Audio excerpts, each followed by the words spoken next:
Hey, weekend ballers, this is your commissioner speaking with your week 11 fantasy update. As you can see, it's Thanksgiving Day week. I got my Indian headdress on, getting prepared for the holidays, and tell you guys what I'm most thankful for. But we'll get into that a little later in the day here. All right, so let's get right down to the business at hand.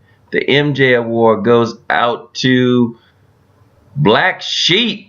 Nobody expected that. Putting up 180 points, the most points ever scored this season. So congratulations there. Collecting $158 of hard cold cash. Good job there. Excuse me. Good job there, Derek. Not giving up, putting up a good fight. Love the jokes this week. So that's always great. Also, Bama of the week goes out to Ray. 78 points. Another Bama of the week. That's your third this season. You got to step up your game here. Close it out strong. As you guys know, let me get through a couple things here before we get into playoffs. The trade deadline is looming. It is on the 23rd, which is Thursday at noon. Get all your transactions in, get all your trades in. Then the commissioner can make a decision on closing that stuff out. Also, remember, Thanksgiving is Thursday. It's going to be 3 games, I believe. So get your rosters set. Enjoy the day with friends and family. Jokes still continue on Thanksgiving. They do not stop. The party is December 3rd at Lawrence's house. I will provide you with the address information later in the week, so you'll have that. It'll be fresh on the top of the list here of where to go, what to bring, all that good stuff. So first, let's say congratulations to T. Brooks, man. You have made it to the playoffs, the first to clinch, first in points. You're doing it all. So continue the good work there, man. Points matter in this new format. Remember, it's head-to-head, points, then division for tie breaks. So it's very important to put up points on your competition. So put some work in. So congratulations, T. You have a playoff berth. That doesn't mean that you have a first-round bye at this point. You can still lose that, but you're definitely in the playoffs. So remember that. So congratulations there. Nobody would have guessed that you would be the first to clinch a playoff berth, considering your record. But you've done a great job. Good job. Our first official gone fishing is that dude Davis. Continue to fight, man. Continue to fight. That's all I can tell you. It's 2 weeks wet, 2 weeks left, and your games matter. All these games do matter. Remember, the schedule is loaded to have a lot of conference division games loaded towards the end of the schedule. So just so you know, I wanted to bring up a couple of key games over week 12 and week 13.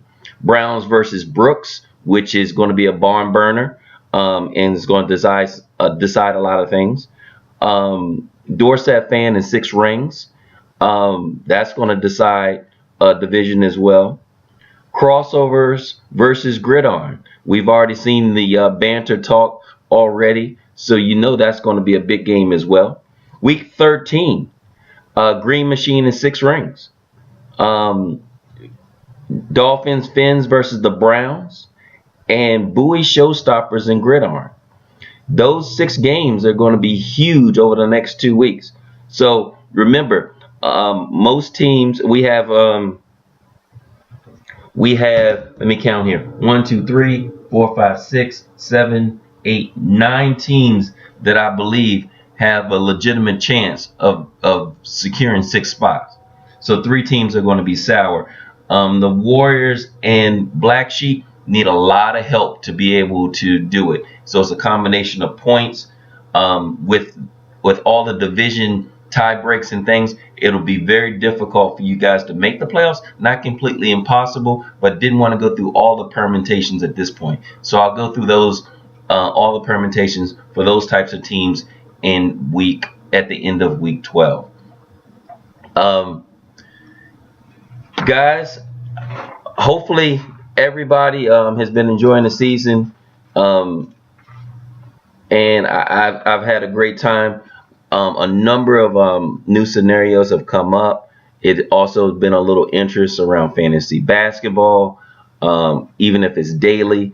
So if we want to continue the conversation and continue the camaraderie, I think everybody would like that. So we'll talk through some of those scenarios when we're all in person.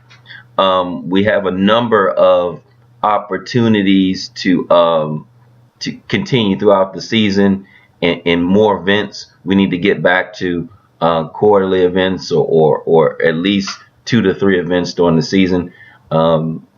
Busy schedules, I understand that. So we'll figure things out. We'll also meet earlier in the year instead of later to kind of hash out a number of these new requests for changes in the league, even potentially switching providers.